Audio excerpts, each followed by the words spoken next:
یہ دو صورتیں ہیں قرآن مجید میں، سورہ نور اور سورہ احزاب، جس میں مسلمانوں کی آئلی زندگی میں جو نقشہ مطلوب ہے، جو صورت کے ہونی چاہیے، اس کو بہت تفصیل کے ساتھ بیان کیا گیا ہے۔ نکاح اور طلاق اور بیاہ اور عدت، اس کے احکام کے ضمن میں سورہ بقرہ اور سورہ نساء، سورہ بقرہ میں ابتدائی طور پر اور سورہ نساء میں تکمیلی احکام آ گئے ہیں۔ وہ ہے رشتہ ازدواج کا معاملہ، اس کا باندھنا، اس کا توڑنا، اس کے قواعد، اس کے ضوابط، یہ چیزیں تو وہاں آ گئی۔ یا کچھ اس کا بیان جو ہے سورہ طلاق میں بھی ہے، 29ویں پارے میں، 28ویں پارے کے آخر۔ باقی گھریلو زندگی میں جو نقشہ مطلوب ہے وہ دوسرے مقامات پر بھی ہے، سورہ مجادلہ میں بھی ہے، سورہ تحریم میں بھی ہے اور سورہ نساء میں بھی ہے۔ لیکن یہ ہے کہ واقعتاً جو موضوع اس وقت زیر بحث ہے،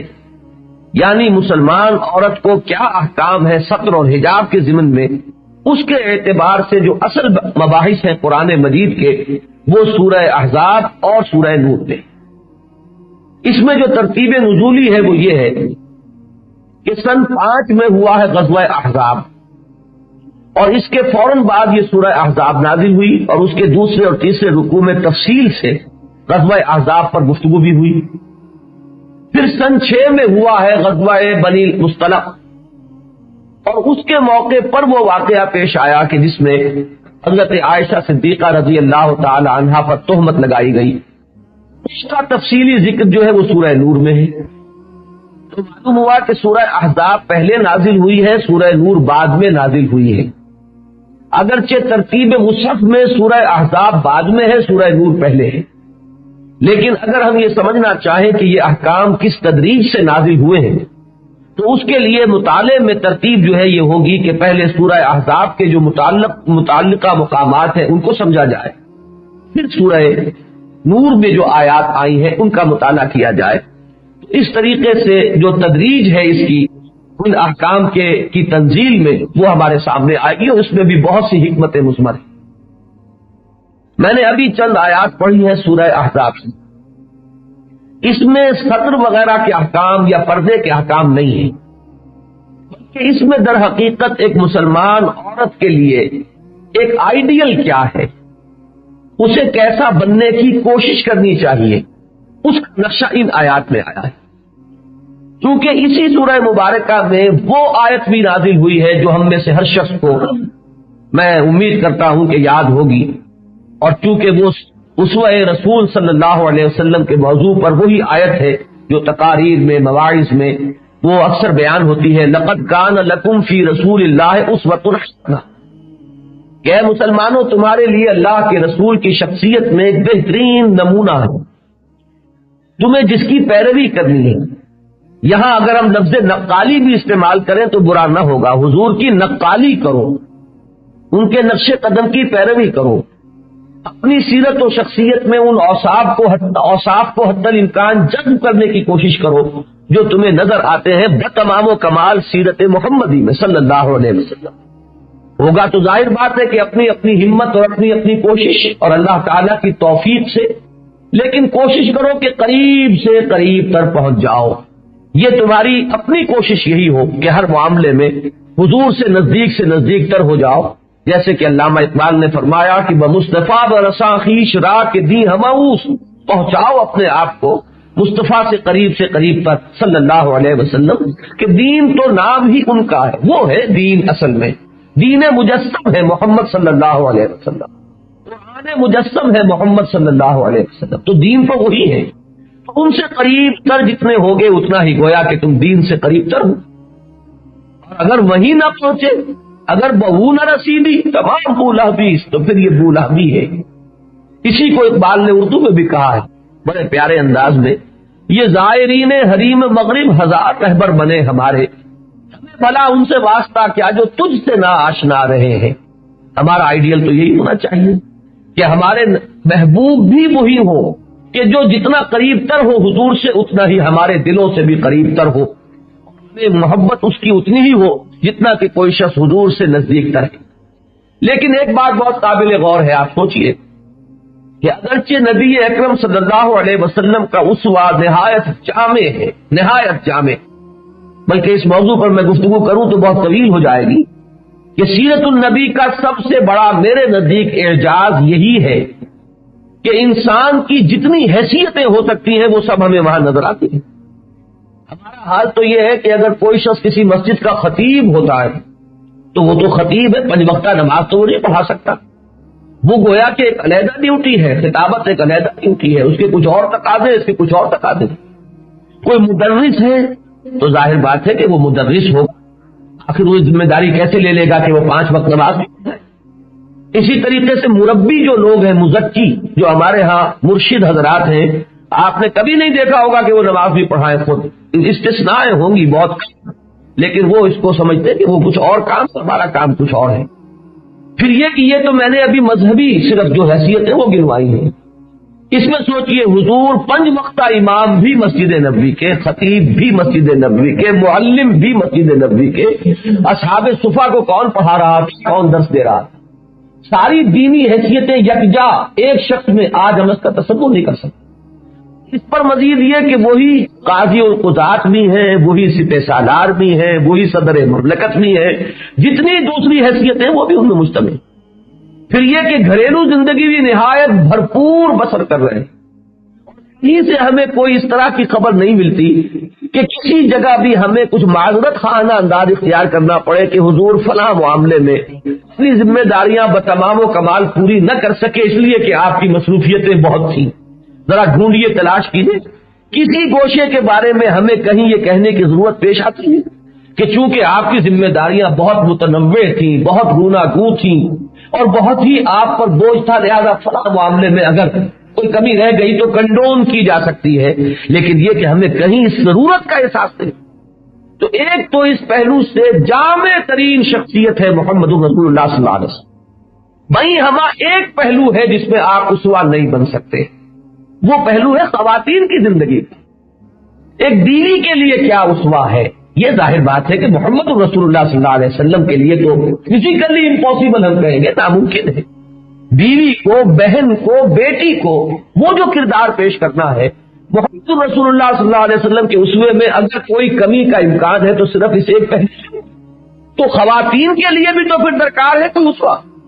کہ جو نبی اکرم صلی اللہ علیہ وسلم کے اسوے میں جو یہ ایک پہلو کمی کا رہ جاتا ہے اس کے لیے بھی تو کوئی آئیڈیل، کوئی نمونہ درکار ہے۔ تو وہ آئیڈیل اور نمونہ ہے جو ازواج مطہرات نے فراہم کیا ہے رضی اللہ تعالی عنہن اجمعین، کہ ان کو پھر آئیڈیل بنایا گیا، ان کو تمام امت کی ماؤں کا درجہ دیا گیا۔ وہ آئیڈیل ہے خواتین کی حیثیت سے۔ حضور کی جو بنات مطہرات ہیں وہ گویا کہ آئیڈیل ہے بیٹیوں کے اعتبار سے۔ تو ازواج یا بیٹیوں کا جو نقطہ نظر ہے اور اس میں جو رخ اختیار کیا جانا چاہیے، اور ماں کے لیے بھی آخر جس طریقے سے حضرت خدیجہ الکبریٰ رضی اللہ تعالی عنہا ماں ہونے کی حیثیت سے ایک آئیڈیل ہمارے مسلمان خاتون کے سامنے آئیں گی، ایسے ہی فاطمۃ الزہرا آئیں گی۔ اسی لیے سوال نے کہا کہ بطول باش و پنہا شو عزی عصر کہ در آغوش شبیر بگیری، تم فاطمہ کا اسوہ اختیار کرو رضی اللہ تعالی عنہ۔ فاطمہ بنت محمد مراد ہے صلی اللہ علیہ وسلم رضی اللہ تعالی عنہ، کوئی اور فاطمہ میرے پیش نظر نہیں ہے، فاطمہ بنت محمد ہے اسوہ، کہ اگر تم ان کا اسوہ اختیار کرو گی تو تمہاری گود میں حسن اور حسین جیسے پھول جو ہے وہ کھل سکتے ہیں، لیکن اگر ان کا اسوہ اختیار نہ کرو گی تو پھر گودیں جو ہے وہ ظاہر بات ہے کہ جن کانٹوں سے آج بھری ہوئی ہے اسی طرح کا جھاڑ جھکار اور اسی طرح کے کانٹے جو ہیں وہ ان گودوں کے اندر آئیں گے۔ تو یہ ہے اصل میں اسوہ نسوانی اسوے کے لیے جو ضرورت ہے۔ تو آئیڈیل کون ہے؟ ظاہر بات ہے ازواج مطہرات۔ بیٹیوں میں اور باپ میں بھی کچھ نہ کچھ حجاب ہوتا ہے، ظاہر بات ہے کہ کامل جو معاملہ ہے قرب اور اتصال کا بتمام و کمال وہ تو ازواج ہی کے ساتھ ہو سکتا ہے۔ لہذا ازواج کو جو یہاں خطاب کیا گیا وہ اس پہلو سے کہ یہ ہے آئیڈیل تمام مسلمان خواتین کے لیے۔ یہی وجہ ہے کہ میں نے جو آیات پڑھی ہے اس سے پہلے کی 2 آیات میں ازواج مطہرات کو خطاب کر کے کہا گیا کہ تم عام خواتین کی طرح اپنے آپ کو نہ سمجھو، تم اگر کوئی نیکی کرو گی تو تمہیں دوہرا اجر ملے گا، اور اگر تم کوئی غلطی کرو گی تو تمہاری پکڑ بھی دوہری ہوگی، سزا بھی دوہری ملے گی۔ اس کی وجہ کیا ہے کہ جو آئیڈیل ہو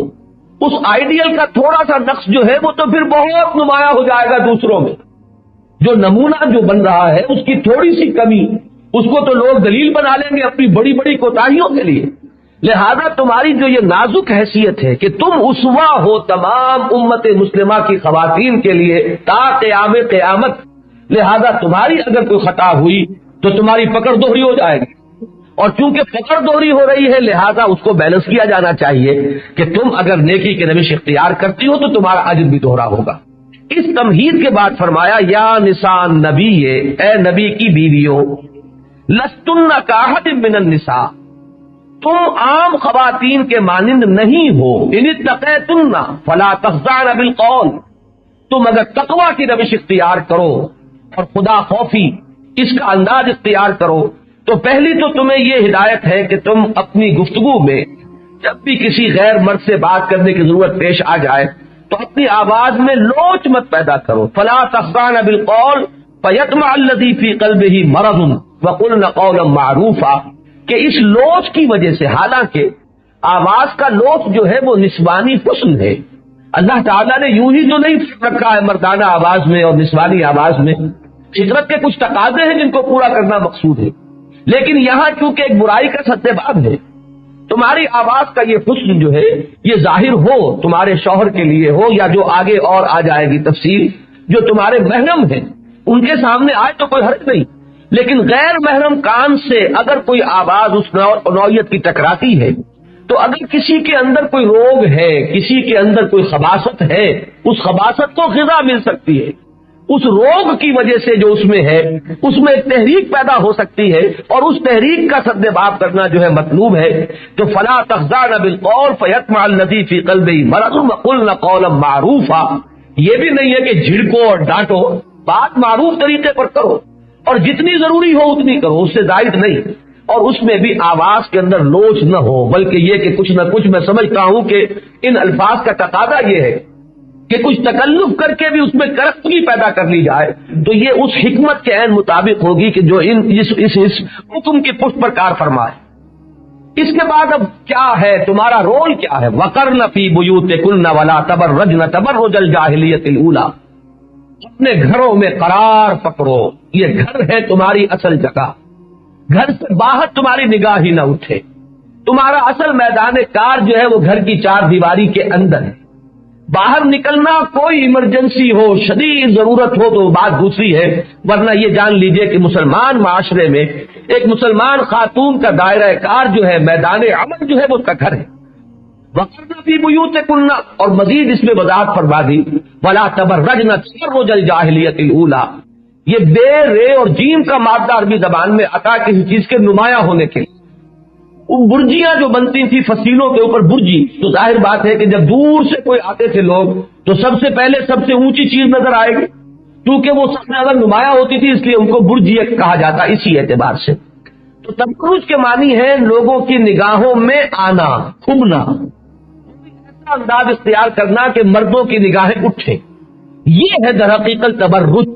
اور یہ جان لیجئے، میں نے پچھلی مرتبہ بھی عرض کیا تھا کہ واقعہ یہ ہے کہ حسن اپنا اظہار چاہتا ہے، قوت اپنا اظہار چاہتی ہے، طاقت جہاں کہیں ہوگی وہ بھی ظہور اس کی فطرت میں ہے. اسی پہلو سے تو حکم دینے کی ضرورت پیش آ رہی ہے، لیکن یہ کہ تم یہ سمجھ لو کہ تمہارا یہ جو حسن کا ظہور ہے یا اظہار ہے یہ ایک مخصوص دائرے سے باہر نہیں جانا چاہیے. وہ اس کا آگے بات آ جائے گی کہ تمہاری زینت کن کن لوگوں کے لیے ہے، اس سے آگے جو ہے اس کا ظہور جو ہے وہ پسندیدہ نہیں ہے. تو اگر سڑکوں پہ نکلو گی، میں آپ سے صاف عرض کرتا ہوں کہ چاہے عورت ڈھکی ہوئی ہو پورے طور پر، عورت کی چال میں بھی ایک حسن ہے، عورت کا جو انداز ہے اس کے اندر بھی ایک کشش ہے، اس کے قد و قامت کے اندر بھی فتنہ مضمر ہے. جو غالب نے کہا ہے کہ وہ سرو قد ہے وہ قیامت کے فتنے سے کم جانتے ہیں، تو یہ باتیں آخر یوں ہی تو نہیں آ گئی. تو یہ ساری چیزیں جو ہے ناگزیر تک جو ہے برداشت کی جا سکتی ہیں، لیکن نکلو ہی کیوں؟ اگر ضرورت نہیں ہے تو خامخواہ نکل کر آنا بھی، یہ بھی خامخواہ مردوں کی نگاہ میں آنا ہے، چاہے ڈھکے اور پورے طور پر ستر اور لباس جو ہے وہ پہن کر عورت نکلی. تو اس کی بھی حتی الامکان جو ہے ممانعت ہے کہ بغیر کسی حقیقی اور واقعی اور ناگزیر ضرورت کے خاتون کو گھر سے باہر نہیں نکلنا چاہیے. جمعے کی نماز کی اہمیت آپ کو معلوم ہے، لیکن خواتین پر واجب نہیں ہے. یہ دوسری بات ہے کہ وہ اگر آئے تو ممنوع بھی نہیں ہے اگر صحیح انتظام ہو. بدقسمتی سے انتظام صحیح نہیں ہے. ہم نے جو مسجد بنائی ہے قرآن اکیڈمی میں، خواتین کے لیے باتھ رومز علیحدہ بنائے ہیں، ان کی سیڑھی علیحدہ ہے، ان کا راستہ علیحدہ ہے، ان کا پورا ہال جو بنایا علیحدہ بنایا ہے. ہمارے ہاں اس کا اہتمام نہیں ہے. ضرورت ہے اس دور میں خاص طور پر. آخر خواتین کو دین کی یہ معلومات کہاں ملیں گی جبکہ سارے جو ذرائع دوسرے ہیں وہ تو کسی اور طرف انہیں کھینچ رہے. تو اس میں بڑی حکمت ہے کہ منع نہیں کیا گیا. ورنہ تقاضا تو یہ ہے کہ حضور نے فرمایا کہ عورت کی نماز مسجد کے بجائے گھر میں افضل ہے، گھر کے صحن سے بجائے گھر کے دالان میں اس سے بھی افضل ہے، گھر کے دالان سے اندر گھس کر کمرے میں پڑھے گی تو وہ اس سے بھی افضل ہے، کمرے میں بھی اگر کوئی بغلی کوئی کوٹھڑی ہے وہاں پڑھے گی تو وہ اس سے بھی افضل ہے. یہ ہے اصل میں وہ منشا جو شریعت کا ہے کہ وہ کس طریقے سے مستور ہونے کا معاملہ، چھپے ہوئے ہونے کا معاملہ. مستورات ہم کہتے اسی لیے ہیں کہ یہ در حقیقت ان کا نگاہوں سے مخفی رہنا جو ہے اسی میں در حقیقت ان کا حسن ہے، ان کی رعنائی ہے، حکمتیں جو ہے وہ اسی کے اندر مضمر ہے اور پوشیدہ ہے. تو اسی طریقے سے جنازے کے ساتھ جانا کتنی بڑی نیکی ہے، لیکن عورتوں کو روک دیا گیا. اتباع جنائز سے حضور نے خواتین کو منع کر دیا ہے. جنازے کے ساتھ نہیں جانے کی ضرورت ہے، یہ مردوں کا کام ہے. تو یہ میں نے آپ کو بتایا ایمرجنسی ہوگی تو بات بالکل دوسری ہو جائے گی. وہاں جا کر تو یہ قواعد جو ہے نارمل یہ ہولڈ نہیں کرتے. لیکن یہ ہے کہ اصل جو دین کا مثبت طور پر جو مزاج ہے اس کے سمجھنے میں سمجھتا ہوں کہ کسی بھی مغالطے کی گنجائش نہیں ہے اگر انسان واقعتاً سمجھنا چاہے. دین کو موم کی ناک بنا کر اپنے پیچھے لگانا ہو تو بات اور ہے، لیکن اگر دین کا اتباع کرنے کا ارادہ کر دیا جائے تو پھر کوئی چیز مخفی نہیں ہے، ڈھکی چھپی ہوئی نہیں ہے، ایسے نہیں ہے کہ اس کو سمجھنے کے اندر دقت ہو رہی ہے. فرمایا وَأَقِمْنَ الصَّلَاةَ، تمہارا جو پازیٹو کردار ہے نماز قائم کرو، آتین الزکاۃ، زکات ادا کرو، وَأَطِعْنَ اللَّهَ وَرَسُولَهُ، اللہ اور اس کے رسول کی اطاعت میں اور آگے بڑھو. انما یرید اللہ لیذھب عنکم الرجس اہل البیت، اے نبی کے گھر والوں، اللہ تو یہ چاہتا ہے کہ تم سے ہر نوع کی برائی کو، خرابی کو، نجاست کو خوب دھو کر رگڑ کر تمہیں پاک اور صاف کر دے. وَیُطَہِّرَکُمْ تَطْہِیرًا، عربی زبان میں ایک تو باب تفعیل جو ہے تطہیر یہ آتا ہے بہت اہتمام سے کسی چیز کو پاک کرنا اور صاف کرنا اور بالکل اس کو ہر طرح کی نجاست اور گندگی سے بڑے اہتمام کے ساتھ اسے دھو دینا اور صاف کر دینا. پھر عربی زبان میں جب فعل کے بعد مصدر لایا جائے، ضربتہ ضربن، میں نے اسے مارا، جیسے کہ مارا جاتا ہے، یوں ہی نہ سمجھنا کہ معمولی سی مار ماری، ضربتہ ضربن، میں نے مارا اسے جیسا کہ مارنے کا حق ہے. تو فرمایا لیطہرکم تطہیرا، اللہ تو یہ چاہتا ہے کہ تمہیں اتنا پاک باز بنا دے، اتنا تصفیہ قلب تمہارا ہو جائے، اتنا تزکیہ نفس ہو جائے، تمہاری سیرتوں اور شخصیتوں کے اندر اتنی تطہیر ہو جائے کہ جس کے بعد تم واقعتاً ابد الآباد تک کے لیے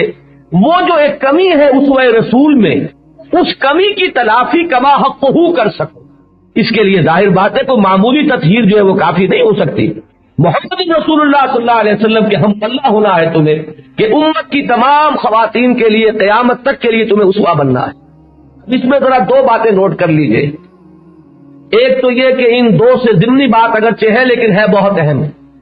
اس مقام کو کوئی اللہ کا بندہ پڑھے ہر تعصب سے اپنے ذہن کو پاک کر کے تو کیا وہ سمجھ سکتا ہے کہ یہ خطاب جو ہے یہ ازواج مطہرات سے نہیں ہو رہا بلکہ کسی اور سے ہو رہا ہے. یہ آیت ہے جس کو لے کر وہ اہل بیت والا مضمون اور اس کے ساتھ وہ 5 افراد پنجتن پاک کا تصور جو ہے وہ اس کے ساتھ چسپاں کر دیا گیا ہے اور ہر مسلمان کے ذہن پہ بیٹھا ہوا اہل بیت یہ ہے. اہل بیت قرآن کی روح سے کون ہے؟ ازواج مطہرات ہیں. یہ ٹھیک ہے کہ بنات مطہرات بھی اس میں شامل ہو جائیں گی، کیوں نہیں ہوں گی، لیکن صرف فاطمہ نہیں ہوں گی، اس میں ام کلثوم بھی ہوں گی، اس میں حضرت زینب بھی ہوں گی، جتنی بھی آپ کی بیٹیاں ہیں وہ سب بھی شامل ہوں گی. اور جو جتنا قریب ہے ٹھیک ہے، حضرت علی چچا زاد بھائی بھی ہیں، داماد بھی ہیں، کیوں نہ ہوں گے، وہ اہل بیت میں آ جائیں گے. دائرہ بڑھتا چلا جاتا ہے، لیکن اولین دائرہ کے جن سے خطاب ہو رہا ہے یہ کون ہے؟ یا نساء نبی، اے نبی کی بیویوں، اے نبی کی عورتوں. اہل بیت کس کو کہا جائے گا؟ تو یہ گفتگو تو ان سے ہو رہی ہے. قرآن مجید میں ایک ہی اور مقام ہے جس پر اہل بیت کا لفظ آیا ہے اور وہ ہے حضرت ابراہیم علیہ السلام سے جب گفتگو ہو رہی ہے فرشتوں کی، اور حضرت سارہ بھی کھڑی تھی، جب فرشتوں نے خوشخبری دی کہ آپ کے یہاں بیٹا ہوگا تو حضرت بوڑھی پھوس اور حضرت ابراہیم 100 برس کی عمر، تو انہوں نے اپنا آپا پیٹ لیا کہ میں اس بڑھاپے میں جنوں گی، اور یہ میرا جو شوہر ہے یہ بھی بڈھا پھوس ہے، وہذا بالی شیخا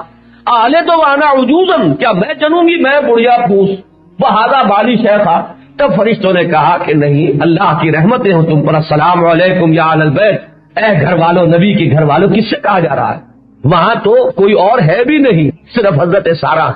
تو اہل بیت نبی سے مراد اصلاً ہے ازواج النبی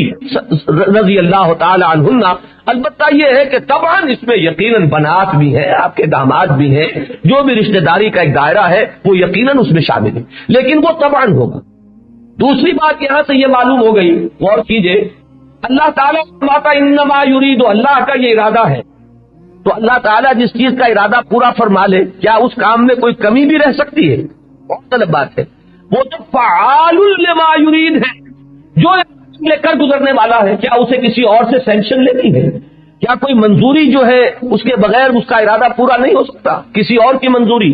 کیا کوئی ایسے موانع ہو سکتے ہیں جو ارادہ الہی کے آڑے آ سکے؟ تو اگر اللہ نے یہ ارادہ ظاہر فرمایا کہ اللہ تو یہ چاہتا ہے کہ تمہیں بالکل پاک صاف کر دے، یطہرکم تطہیرا، تو کیا ہم ایک لحظے کے لیے بھی یہ گمان کر سکتے ہیں کہ اس تطہیر میں کہیں کمی رہ گئی ہوگی ازواج مطہرات کے لیے؟ یہ ہے اصل میں وہ بات، اور نوٹ کیجئے 1 سال پہلے یہ آیت نازل ہو رہی ہے،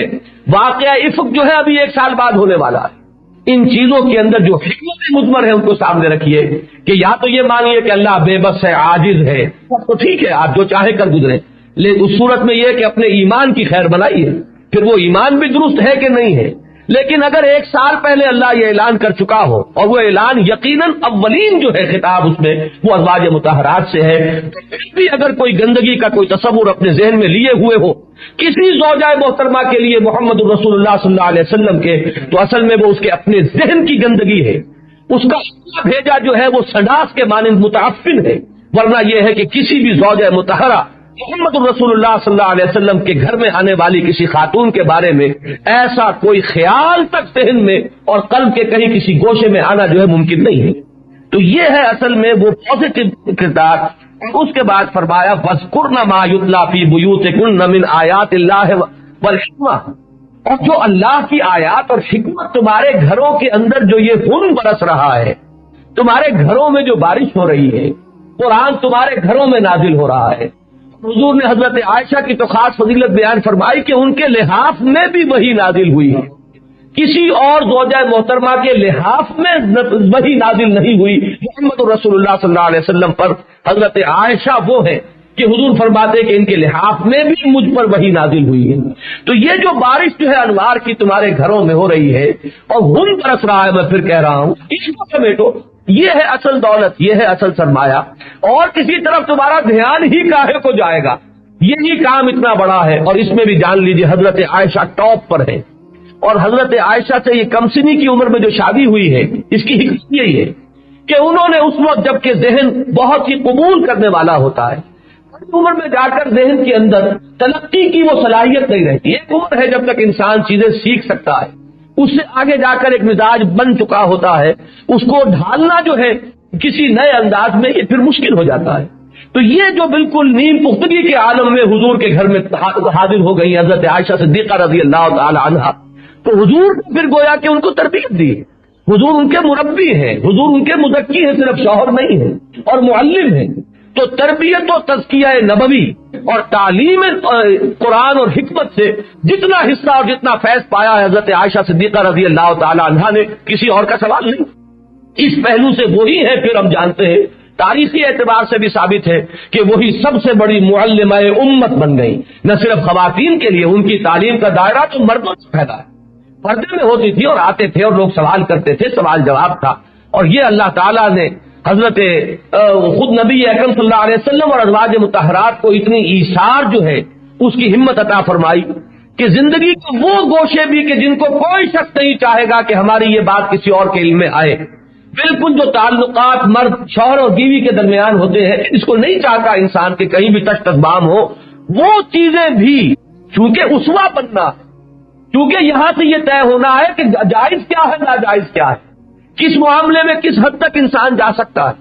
کس حالت میں آخری کون سی چیز ہے جہاں تک کہ انسان جو ہے بڑھ سکتا ہے، ان تمام چیزوں میں بھی بعض منکرین حدیث نے اسی کو فتنہ بنا دیا۔ ایسی ایسی چیزیں حدیثوں میں آ گئی، خدا کے بندو یہ بھی زندگی کا جز ہے۔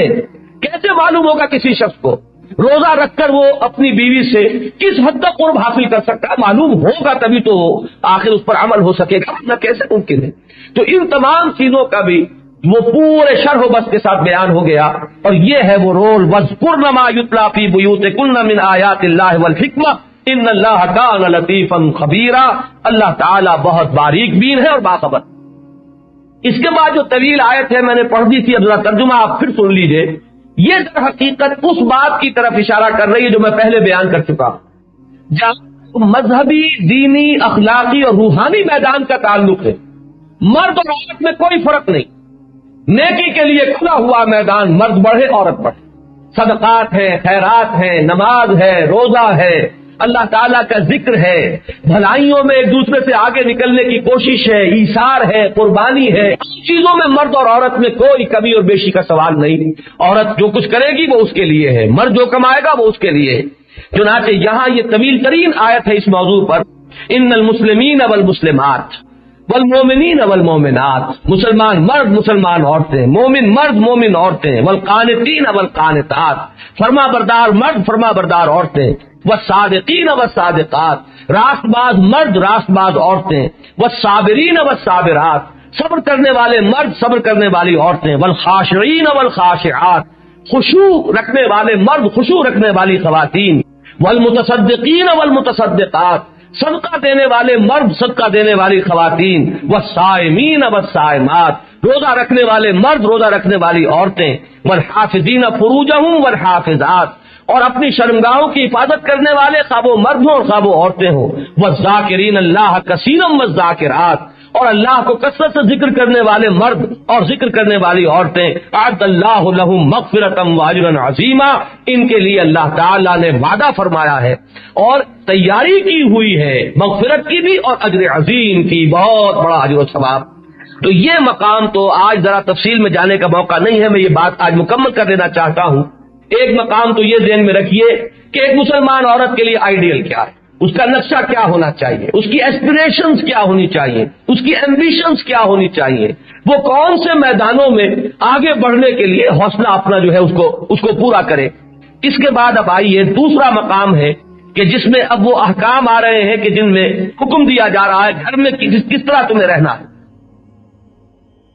سب سے پہلی آیت جو ہے وہ فرمائی، یا ایھا الذین آمنوا لا تدخلوا بیوت النبی الا ان یؤذن لکم الی طعام غیر ناظرین اناہ،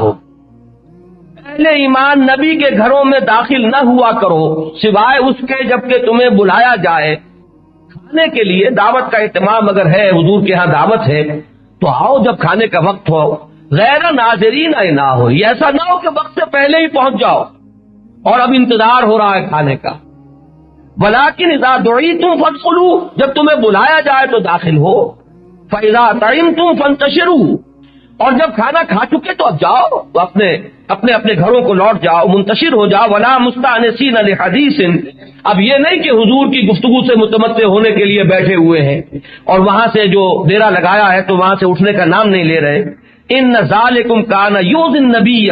یہ چیزیں وہ ہیں جو نبی کو ایذا پہنچانے والی ہیں۔ فیستحیی منکم، لیکن نبی حیا برتتے ہیں تم سے، وہ مربت کی وجہ سے تم سے کچھ کہہ نہیں سکتے۔ واللہ لا یستحیی من الحق، اور دیکھو اللہ کو تو صحیح بات کے بیان کرنے میں کوئی حیا نہیں ہے۔ یہ پہلا حکم آیا اس سلسلے میں کہ نبی کے گھروں میں ایک تو بے محابانہ چلے جانا، پہلے سے جا کر، ظاہر بات ہے کہ گھر کوئی وہ 8 ایکڑ پر بنی ہوئی کوٹھیاں تو تھی نہیں کہ مردانے علیحدہ زنانے علیحدہ، چھوٹے چھوٹے حجرے ہیں اور اسی میں ساری ضروریات پوری ہو رہی ہیں۔ جا کر اگر بیٹھ گیا ہے تو اب ظاہر بات ہے کہ وہ جو ان کا کام ہے پردے میں رہتے ہوئے اپنے ستر اور حجاب کو ملحوظ رکھتے ہوئے اپنی ذمہ داریوں کو ادا کرنا مشکل ہے۔ یہ تو ہو سکتا ہے کھانا تیار ہو گیا، رکھ دیا گیا، اب وہ خاتون کہیں ایک طرف ہو گئی اور لوگ کھانے والے جو آ کر کھائیں اور پھر اس کے بعد چل کے بنے۔ لیکن اگر تم ایسا کرو گے تو وہ جو تمدنی نظام ہے وہ درہم برہم ہو جائے گا۔ اس کے بعد فرمایا وَإِذَا سَأَلْتُمُوهُنَّ، اور جب تمہیں ان سے کوئی چیز مانگنی پڑے متاعن فاسألوہن من ورائے حجاب، تو مانگو ان سے پردے کے پیچھے سے۔ یہ حجاب کا لفظ جو ہے یہ قرآن مجید میں اس مقام پر آیا ہے۔ معلوم ہوا کہ براہ راست روح در روح ہو کر گفتگو کرنا جو ہے اس کی اجازت نہیں ہے، بلکہ پردہ درمیان میں حائل۔ یہی در حقیقت وہ آیت ہے کہ جس کا پھر حضرت عائشہ صدیقہ رضی اللہ تعالی عنہا نے حوالہ دیا کہ جب وہ غزوہ بنی المصطلق سے واپسی پر وہ واقعہ پیش آیا اور آپ پیچھے رہ گئی، اور وہ ایک صاحب جو صفوان، حضرت صفوان، جن کی ڈیوٹی تھی کہ وہ پیچھے کوئی گری پڑی چیز ہو، کوئی رہ گیا ہو، کمزور ضعیف آدمی، تو ان کا وہ حساب اور ان کے لیے اہتمام کرتے تھے۔ انہوں نے دیکھا ایک خاتون پڑی ہے، سو رہی ہے، چہرہ کھلا ہوا ہے، پہچان لیا حضرت عائشہ، انہوں نے کہا انا للہ و انا الیہ راجعون۔ ان کے انا للہ کہنے سے آنکھ کھلی تو فوراً فرماتی ہے کہ میں نے اپنا چہرہ ڈھک لیا، اور صفوان نے مجھے اس لیے پہچان لیا کہ آیت حجاب کے نازل ہونے سے پہلے اس نے مجھے دیکھا تھا، اس لیے کہ ابھی آیت حجاب جب تک نازل نہیں ہوئی تھی تو یہ پردہ نہیں تھا، چونکہ اس سے پہلے اس نے مجھے دیکھا ہوا تھا، لہذا اس نے مجھے پہچان لیا کہ یہ عائشہ ہے، ورنہ جیسے ہی اس وقت آنکھ کھلی ان کی تو انہوں نے فوراً اپنا چہرہ ڈھک لیا۔ یہ ہے در حقیقت آیت حجاب، جس کو وہ جو پوری طویل حدیث ہے حضرت عائشہ صدیقہ رضی اللہ تعالی عنہا سے مروی، اس میں آیت حجاب جو ہے یہ آیت ہے کہ پردہ حائل ہونا چاہیے، اس سے یہ چہرے کا پردہ جو ہے اس کا قطعی ثبوت ہے جو قرآن مجید سے مل جاتا ہے۔ فرمایا ذالک اطہر لقلوبکم وقلوبہن، یہ چیز نہایت پاکیزہ ہے تمہارے دلوں کے لیے بھی اور ان کے دلوں کے لیے بھی۔ قرآن مجید ایسی فطری بات کرتا ہے، فطرہ سمجھ لیجئے، لوگ چاہے ڈینگیں کتنی بھی مار لیں اور سمجھ لیں کہ ہم تو بڑے مہذب ہو گئے، متمدن ہو گئے، جان لیجئے عورت اور مرد ان میں جو ایک دوسرے کے لیے کشش ہے وہ فاطر فطرت کو معلوم ہے کہ کتنی ہے، آپ چاہے کتنا ہی اس کو چھپا لیں۔ نفس انسانی کے اندر جو کیفیات ہیں ان کا جاننے والا ہم سے بڑھ کر وہ ہے جس نے اس مشینری کو بنایا ہے، اس میں کیسے کیسے احتمالات ہیں کہ جو پیدا ہو جاتے ہیں وہ جانتا ہے، لہذا اس کا فیصلہ یہ ہے کہ تمہارے لیے بھی اور ان کے دلوں کے لیے بھی زیادہ جو پاکیزہ طریقہ ہے وہ یہی ہے۔ وَمَا كَانَ لَكُمْ أَن تُؤْذُوا رَسُولَ اللَّهِ وَلَا أَن تَنكِحُوا أَزْوَاجَهُ مِن بَعْدِهِ أَبَدًا، اور دیکھو تمہارے لیے یہ جائز نہ ہوگا کہ تم ایذا پہنچاؤ اللہ کے رسول کو، اور یہ کہ ان کے بعد ان کی بیویوں سے شادی کرو کبھی بھی، خیال بھی دن میں لاؤ، وہ تو تمہارے لیے امہات کے درجے میں ہے۔ إِنَّ ذَلِكُمْ كَانَ عِندَ اللَّهِ عَظِيمًا، یہ چیز اللہ کے نزدیک بہت بڑی ہوگی، بہت بڑا گناہ، بہت بڑی جسارت ہوگی۔ ان تخفوا شیئا او تخفوه فإن اللہ کان بكل شیء علیما، اگر تم کوئی چیز ظاہر کرو گے یا چھپاؤ گے تو اللہ کو تو ہر چیز معلوم ہے، کوئی برا خیال دل میں بھی لاؤ گے اگر تو وہ بھی اللہ کے علم میں ہے، یہ نہیں کہ تم نے زبان سے نہیں کہا لیکن دل میں بھی اگر کوئی برا خیال آ گیا ازواج النبی کے لیے تو جان لو کہ اللہ کو خوب معلوم ہے اور اللہ تم سے ایک ایک چیز کا حساب لے گا۔ اس کے بعد فرمایا لا جناح علیہن، کوئی حرج نہیں ہے ان پر، ان لوگوں کے بارے میں، یعنی اگر وہ ان کے سامنے آ جایا کریں۔ اب یہاں لفظ حجاب کے تحت آ رہی ہے بات کہ پردے سے مستثنا کون کون ہوں گے، انہی کو ہم محرم کہتے ہیں کہ جن سے چہرے کا پردہ نہیں ہوگا وہ کون کون ہے، وہ ہے کھلے چہرے کے ساتھ عورت، مسلمان عورت جن کے سامنے آ سکتی ہے وہ کون ہے۔ اور یہ آیت ابھی یہ اتنی مفصل نہیں ہے، یہاں آپ دیکھیں گے کہ 7 کا ذکر ہے، یہ مضمون جا کر مکمل ہوا سورہ نور کی آیت میں، وہ ابھی ہم پڑھیں گے، وہاں 12 ہے، لیکن یہاں جو ہے اصول معین ہو گئے اور رخ جو ہے وہ طے ہو گیا کہ رخ کیا ہے۔ لا جناح علیہن فی آبائہن، اپنے باپوں کے بارے میں، باپوں میں باپ دادا، اسی طریقے سے شوہر کا باپ اور شوہر کا دادا، یہ سلسلہ چلتا چلا جائے، اسی لیے آبائہن ولا ابنائہن، اپنے بیٹے پوتے، یہ سارا سلسلہ جو ہے ان کے اندر بڑھتا چلا جائے گا۔ ولا اخوانہن، اور نہ اپنے بھائی، ولا ابنائے اخوانہن، اور نہ اپنے بھتیجے اپنے بھائیوں کے بیٹے، ولا ابنائے اخواتہن، اور نہ اپنی بہنوں کے بیٹے یعنی بھانجے، ولا نسائہن، یہاں بہت قابل غور مسئلہ ہے، عورتوں کا عورتوں سے بھی حجاب ہے، ہر بازاری عورت کے سامنے عورت کو بے حجاب آنے کی اجازت نہیں ہے، مسلمان شریف عورت کو۔ یہ بازاری عورتیں جو ہے جو فتنے پھیلاتی ہیں اس کا اگر آپ کو اندازہ ہو تو واقعہ یہ ہے کہ یہاں نسائہن، اپنی خواتین جو جانی پہچانی ہیں، جن کی شرافت اور کردار سے تم لوگ واقف ہو، ان کا معاملہ اور ہے، باقی جو ہے ان کے سامنے عورت خود اپنے چہرے سے بے محابہ جو ہے وہ ہر عورت کے سامنے بھی نہیں، بلکہ وہ عورت جو ہے وہ جو اپنی خواتین ہیں، جو جانی پہچانی ہے، جن کا کردار، جن کی شخصیت جو ہے وہ ڈھکی چھپی نہیں ہے، ولا ما ملکت ایمانہن، اور جو ملک یمین ہو، غلام ہو، جن کے اندر اس طرح کی کسی جرت کا کوئی امکان نہیں ہے کہ وہ مملوک ہے۔ یہ ہے وہ 7 وہ تعلقات کہ ان کو مستثنا کیا گیا ہے پردے سے، حجاب کے حکم سے۔ واتقین اللہ ان اللہ کان علی کل شیء شہیدا، اور اللہ کا تقوی اختیار کرو اور جان لو کہ اللہ تعالی ہر چیز پر گواہ ہے، نگران ہے، ہر چیز اس کے علم میں۔ تو یہ 7 دائرے جو ہیں معین ہو گئے۔ ابھی چونکہ یہ آیت تفصیل کے ساتھ سورہ نور میں آئے گی، لہذا میں ابھی اس پر مزید گفتگو نہیں کر رہا، لیکن یہ جان لیجئے کہ یہ دائرہ ہے مسلمان عورت کے لیے کہ ایک فرق ہو گیا کہ حجاب کے حکم سے مستثنا کون کون ہے، ان کے باپ، ان کے بیٹے، ان کے بھائی، ان کے بھتیجے، ان کے بھانجے، یہ تو ہوئے رشتے دار۔ باقی یہ کہ ان کی اپنی خواتین اور ان کے ملک یمین اور غلام، یہ 7 جو ہے مدیں معین ہو گئی۔